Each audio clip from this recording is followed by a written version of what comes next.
কি ভাবছেন, কি বলবো? আজ তুলে ধরছি ডেমরাবাসীর দুর্ভোগ পোহানোর যে কারণ। প্রতিনিয়তই যানজটের কারণে ভুক্তভোগী হচ্ছে ডেমরাবাসী। এখন যে যানজটটি দেখছেন এটি কাজলা থেকে যাত্রাবাড়ি পর্যন্ত, আর প্রতিদিনই ঘন্টার পর ঘন্টা এরকম জ্যামে দুর্ভোগ পোহাতে হচ্ছে ডেমরাবাসীর জনগণকে। নেই কোনো প্রতিকারের ব্যবস্থা, ট্রাফিকদের নেই কোনো সাধারণ ভূমিকা।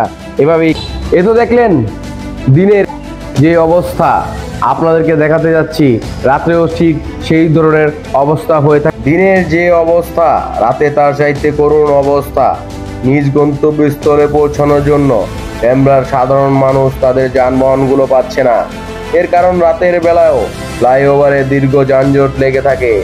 আর এভাবেই যদি চলতে থাকে তাহলে দিন দিন দুর্ভোগ পোহাতে হবে ডেমরার মানুষকে। সেই ধরনের অবস্থা হয়ে থাকে যা প্রতিনিয়তই আমাদেরকে রাস্তাঘাটে পোহাতে হচ্ছে গাড়ির যন্ত্রণা।